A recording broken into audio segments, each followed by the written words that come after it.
तो आज का टॉपिक है मायालु न बनो कृष्णालु बनो। माया शक्ति, मार्कंडेय ऋषि और आज की दुनिया की आंखों से हम इसे देखेंगे। भाइयों और बहनों, आज हम बात करने जा रहे हैं एक ऐसी शक्ति की जो आपको सुनहरे सपनों में बहा देती है, जो सत्य को छुपा देती है, यहाँ तक कि ब्रह्मा जी को भी भ्रमित कर देती है। इस शक्ति का नाम है माया। और आज हम आपको ले चलेंगे भागवत के दिव्य पन्नों से लेकर मुंबई के तांत्रिक घोटालों तक। तो रोजमर्रा की जिंदगी में माया कैसे काम करती है, किस तरह से हमें प्रभावित करती है। कभी आपके साथ ऐसा हुआ है, आप बैठकर जप कर रहे हो और अचानक दिमाग बोले कि भाई मैं तो अगला एलन मस्क बनने वाला हूँ। आधा घंटा बाद आपको लगे अरे ये तो मेरे मन की मूवी थी। और हाँ, माया का सबसे बड़ा अस्त्र मन है। जैसा श्रीमद् भागवत में कहा गया है, यथा दृश्यते तथा न भवति।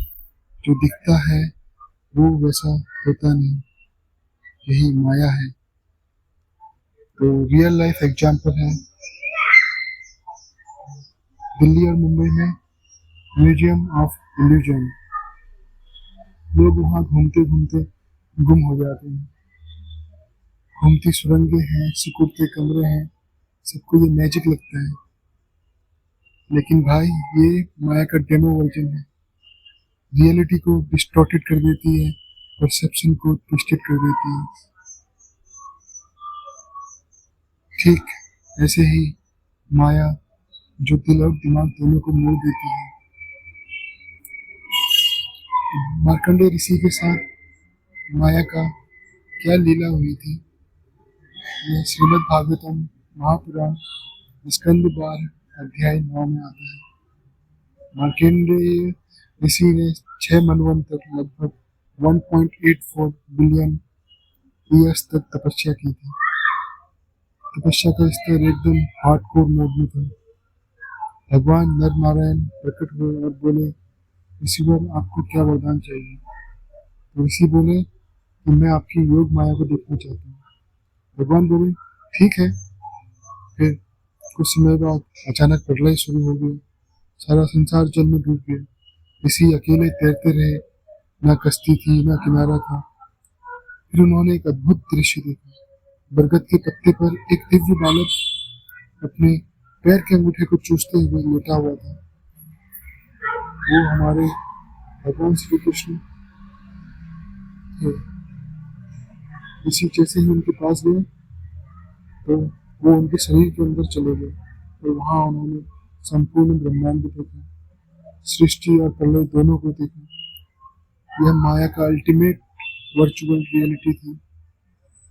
तो हमें इससे सीख मिलती है कि देवी है ईशा गुरुमयी ममा माया प्रत्यया।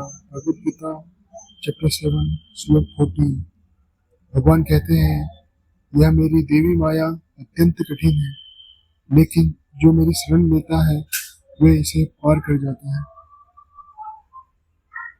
तो आज की माया किस तरह से काम करती है, पहला एग्जाम्पल है मुंबई में तांत्रिक की धोखाधड़ी, जहाँ पे एक महिला ने खुद को तांत्रिक बताया और एक भोले भाले परिवार से 5 लाख ठग लिए, वो भी भूत भगाने के नाम पर। माया 2 तरीकों से काम करती है, पहला भय से और दूसरा भक्ति की नकल करके। भागवत स्कंद 10वां चैप्टर 88 8वां श्लोक। यस्याहम् अनुग्रहणानि करिष्ये तद्धनम सम्मेह। जब भगवान कृपा करते हैं तो पहले माया रूपी संपत्ति को धीरे धीरे छीन लेते हैं। दूसरा एग्जाम्पल है, एक फेमस आश्रम है जहाँ यौन शोषण का आरोप लगा है। भारत के एक बड़े आध्यात्मिक संस्थान में गंभीर आरोप लगे हैं, जिससे गुरु की छवि खंडित हुई है। इससे हमें यह सीख मिलती है कि माया जब भगवा वस्त्र पहन लेती है तो यह सबसे खतरनाक होती है। शास्त्र कहते हैं, गुरु यदि वेद गुरु यदि वेद के विरुद्ध आचरण करता है तो वह गुरु नहीं, समाज के लिए खतरा है। एग्जाम्पल तीसरा है विमान दुर्घटना। एक हादसे के बाद बाबा जी ने कहा कि यह विदेशी षड्यंत्र हो सकता है। वही किरण बेदी ने कहा यह कर्म है। लेकिन सच क्या है? भय, दोष या भ्रम? जब तक शास्त्र चक्षु ना हो तब तक सब माया ही है।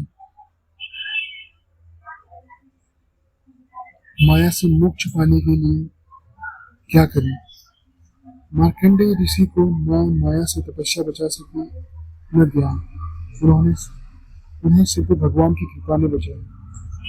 तो आखिर समाधान क्या है?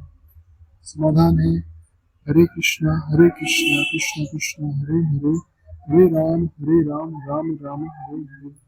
यह भक्ति का एंटीवायरस है जो माया रूपी मेलवेयर को क्रैश कर देता है।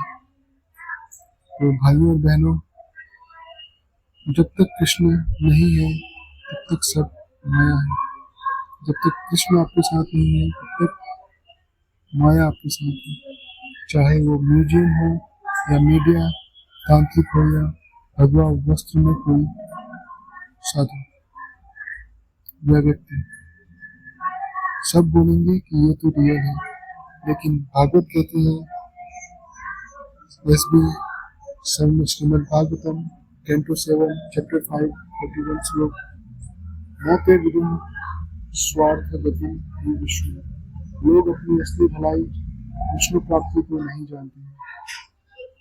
तो आप समझदार बनिए, कृष्ण को चुनिए और माया के इस मैट्रिक्स को तोड़िए।